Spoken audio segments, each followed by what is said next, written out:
हमारे YouTube channel ऋषि चिंतन को सब्सक्राइब भी कर लें। साथ ही बेल आइकन को भी दबाएं ताकि आपको आने वाली वीडियोस की नोटिफिकेशंस मिलती रहें।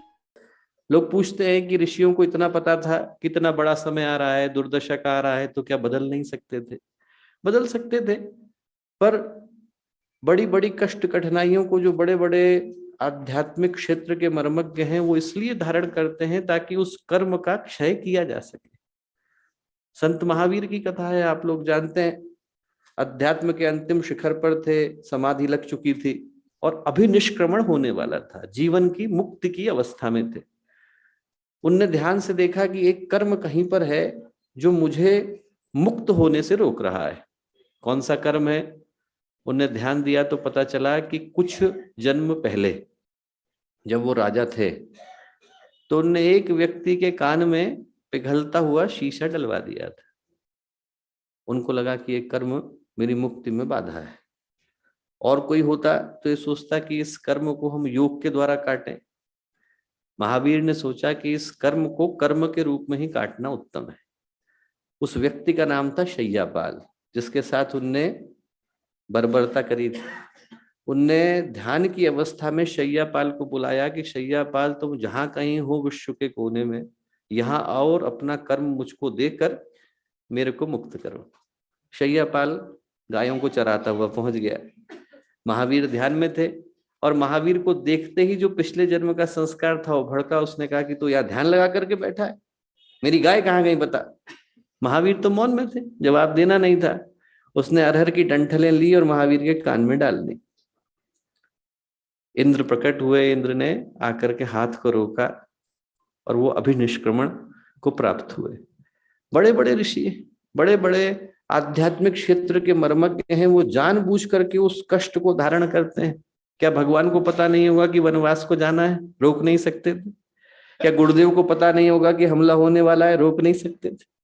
इन सब महापुरुषों को पता होता है, पर जानबूझकर वो उस कष्ट और कठिनाई को आमंत्रण देते हैं ताकि उस कर्म से मुक्त हुआ जा सके जिस कर्म के और कोई काटने का विकल्प उपलब्ध नहीं है।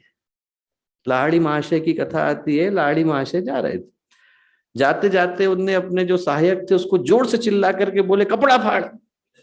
घबराया, उसने कहा कपड़ा कैसे फाड़ना है? कपड़ा फाड़ा उसने तुरंत धोती से। अब कह रहे हैं गुरु तो फाड़ना पड़ेगा। फाड़ने की देरी हुई कि ऊपर से एक ईंट आई और ईंट आकर के कंधे पर गिरी और खून बहने लगा। उसने कहा यहाँ लगा दे।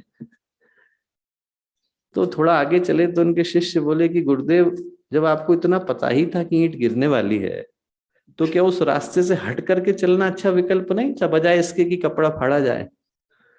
तो लाहड़ी महाशय हंसे, बोले यदि बेटा आज मैं उसको काटने से रोकता उस कर्म को, तो कल वो गुंबद बन करके मेरे ऊपर गिरता। बोले आज ईंट के रूप में उसको काट लेना ज्यादा अच्छा है। ऐसे महापुरुषों को पता होता है कि किस पथ से भारत को गुजरना है और किस पथ से गुजरने के बाद भारत की मुक्ति का अध्याय लिखा जाना है। जो लोग सूक्ष्म की दृष्टि रखते हैं वो लोग महसूस कर सकते हैं कि वो समय है जिस समय में धीरे धीरे परिवर्तन की नई गाथा को लिखा जाना है। सन 1907 में महर्षि अरविंद ने लिखा कि बहुत समय तक भारत इस दुर्दशा को स्वीकार नहीं कर सकता, क्योंकि ऋषि आत्माएं भारत की धरती पर जन्म लेने के लिए तड़प रही हैं और वो पराधीन मानसिकता के लोगों के साथ जन्म लेने के लिए विवश नहीं की जा सकती। वो उसी जगह पर आ सकती हैं जहां पर भारत अपने स्वाभिमान को लेकर के खड़ा होगा। ये समय भारतीय स्वाभिमान के जागने का, ये समय भारतीय धर्म के जागने का, ये समय भारतीय संस्कृति के जागने का, ये समय भारतीय अध्यात्म के जागने का, ये समय भारतीय ऋषि परंपरा के जागने का, ये समय भारतीय चिंतन, भारतीय दृष्टि, भारतीय दर्शन और भारतीय सोच के जागने का है। अगर आपको हमारी यह वीडियो पसंद आई हो तो इसे लाइक करें, कमेंट और शेयर जरूर करें।